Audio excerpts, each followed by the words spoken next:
সে যে সামান্য চাঁদাবাজি করবে তা না হলে সে রাজনীতি চালাবে কিভাবে?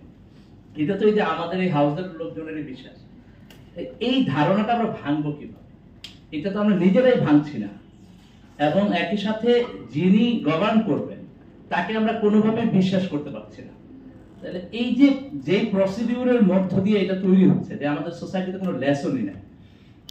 আমরা ধরে নিচ্ছি যে বাংলাদেশে, মানে আমার কাছে মনে হয়েছে যে আমরা ক্ষমতাকে কিভাবে বুঝি, যিনি যত ভালো দুর্ব্যবহার করতে পারে তিনি তত বেশি ক্ষমতাশালী, এবং ওই লোক মনে করেন যে উনি যদি দুর্ব্যবহার না করতে পারেন তাহলে তার ক্ষমতা নেই।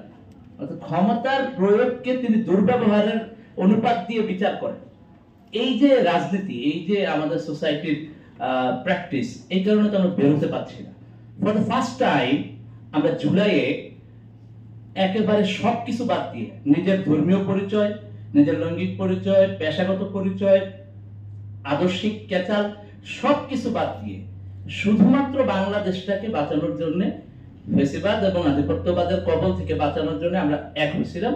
এবং আমাদের চারপাশে আমাদের বন্ধুরা, আমাদের সহযোদ্ধারা, এবং ম্যাম বললেন যে শিশু থেকে পেশাজীবী যারা রিলেভেন্ট নাই আন্দোলনের জন্য, যেটা শুরু হয়েছে যে জায়গা থেকে, কোটার সাথে তো তাদের কোনো প্রয়োজনীয়তা নেই, তাহলে তারা এসে যুক্ত হয়েছেন এই দেশটাকে বাঁচাবেন, এই ফর দ্য ফার্স্ট টাইম।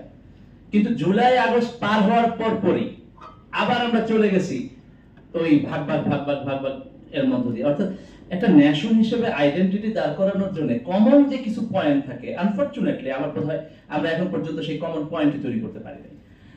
এবং খুব সিম্পল আলোচনা যে সিটিজেনের সেফটি, সিটিজেনের রাইটস, এইটা একটা রাজনৈতিক দলের কাছে নিরাপদ না। বাংলাদেশের পলিটিক্যাল কমিউনিটিতে এমন কোন সেটেলমেন্ট তৈরি হয় নাই যাতে করে আমি নাগরিক হিসেবে ফিল করতে পারি আমি নিরাপদ, আমার মত দিয়ে আমি নিরাপদ, আমার কথা বলে আমি নিরাপদ। তাহলে কোন রাজনৈতিক দল এই এনভায়রনমেন্ট তৈরি করতে পারে নাই, কোন পলিটিক্যাল কমিটমেন্টই তৈরি হয় নাই যে রাষ্ট্রের কাছে, যে রাজনৈতিক দল রাষ্ট্রকে গভর্ন করবে তার কাছে তার নাগরিক নিরাপদ।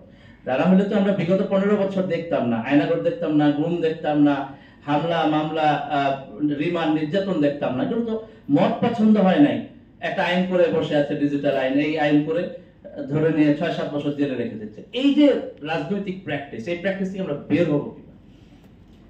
এটা থেকে বের হওয়ার জায়গাটা কি?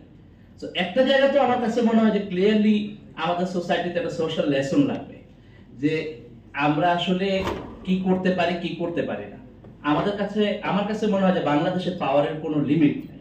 যিনি পাওয়ারফুল তিনি যা ইচ্ছা তা করতে পারেন, এমন একটা জায়গা হলো যে আমাদের দেশে আছে। For the first time July আমরা আসলে এটা ভাঙছি, কিন্তু আবারও আমরা কিন্তু ওইদিকে এগোচ্ছি যে পাওয়ারফুল যা ইচ্ছা তা করতে পারে। আমাদের প্রতিবাদের ভাষা কমে যাচ্ছে। আমরা সোসাইটির এত নানা ডাইমেনশনে, পলিটিক্যাল ডাইমেনশনে চিন্তা করছি যে মানুষের অধিকার, এই যে গতকালকে ধরেন গাজীপুরে যে ঘটনা ঘটলো, এই যে সোসাইটিতে ঘটছে, এগুলোর কোনো প্রতিকার নাই, এগুলো নিয়ে কোনো ব্যবস্থাপনা নাই। কারণ আপনি কার কাছে যাবেন?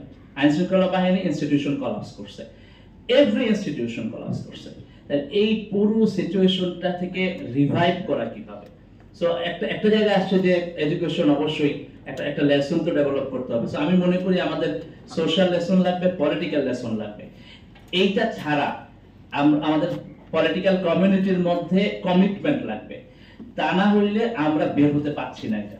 এবং এই যে বড় বড় পদে যাওয়ার জন্য আমাদের এই আমার বাড়ি নারায়ণগঞ্জে ডিসি এবং এসপি হওয়ার জন্য যে পরিমাণ অর্থের বিনিময় হয়, তাকে তো আমাদের থানার ওই সোনারগাঁ থানার ওসি হইতে 10 কোটি টাকা লাগে, এরকম শুনেছি আগে।